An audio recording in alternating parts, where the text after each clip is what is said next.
In this video, I'm going to demonstrate dry needling to the Achilles tendon. This is a really useful technique for clients that might be suffering from Achilles tendon strain or Achilles tendonitis or tendonosis. We can needle into the Achilles if they have got tendonitis, as long as there's not any active inflammation with the condition, so it might have started to go into that chronic stage. We know that Achilles tendonitis, tendonosis, or Achilles tendon strain may have occurred because there may be tension in the gastrocnemius and soleus muscles of the wider calf area as well. So we would accompany this technique with dry needling to the gastrocnemius and soleus muscles also. So we need to look at the structure of the client's Achilles tendon first. Some clients might have quite a broad tendon that protrudes quite a lot. Other clients might have quite a thin tendon that sinks down into the wider tissue. So in this instance, Katie has got her leg supported by the bolster, which is placing her tendon into a slightly stretched position. That's fine for Katie, but in some of our more sensitive clients, you might find that having the tendon on a slight stretch might be too much for them. So you can do this technique without having the bolster underneath, and that will place the tendon into a slightly more shortened position, potentially easing the needle sensation. So the placement of the needles, for this particular technique today, I'm going to use 3 13mm needles. My first needle, I'm demonstrating this with a tube, so this is just a tube and not the needle. My first needle is going to go straight down into the Achilles tendon. It's a very, very small needle, so the client shouldn't feel too much discomfort here. It will feel different coming into needling into the tendon versus needling into the muscle tissue because it's a denser structure. My next needle is going to go into the side of the tendon. So I don't want to go into the space underneath the tendon. I want to feel for the width of the tendon, and my needle's going into the side here.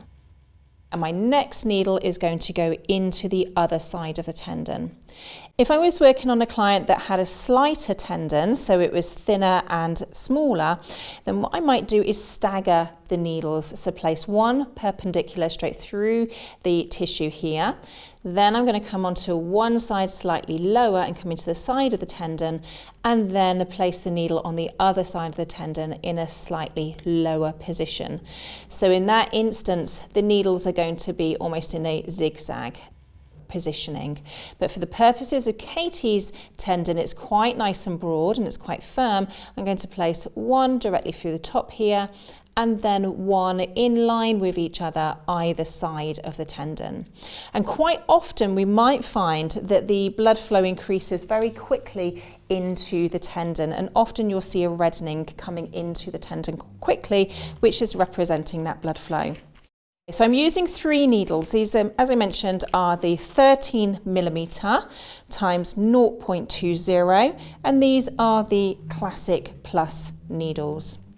So my first needle coming perpendicular into the tissue.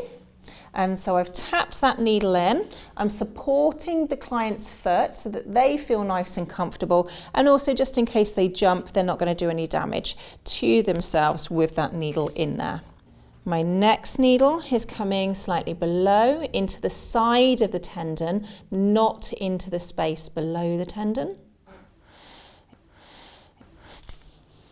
And my final needle is going to be on the other side. So again, holding that heel or the calcaneus nice and firmly so the client feels supported, and then pressing that needle in. So these are very small needles, 13mm.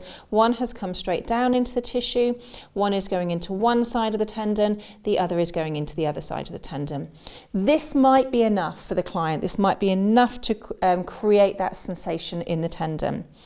If the client doesn't feel anything, we can activate these needles. So we would start with our lighter activation methods, which is the flicking of the needle. So again, just flicking with the back of the finger, creating a slight vibration down through the needle into the tissue.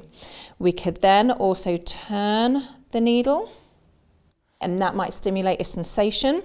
And we could also pepper, and for our tendon injuries, peppering is a really useful technique because it helps to stimulate sterile inflammation that little bit more quickly than some of our other activation techniques. So with our peppering, I'm just moving the needle out to the tip and then pressing back in roughly about halfway.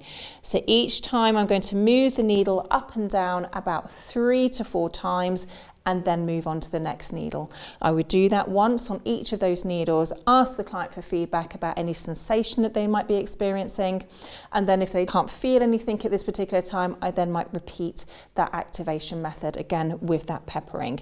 So again, just moving that needle up and down, helping to stimulate a relaxation response in the tissue, but also stimulate sterile inflammation and increased blood flow to the tissue. So that's our dry needling technique to the Achilles tendon, which is useful for a range of Achilles injuries such as tendonitis, tendonosis, and also tendon strain as well.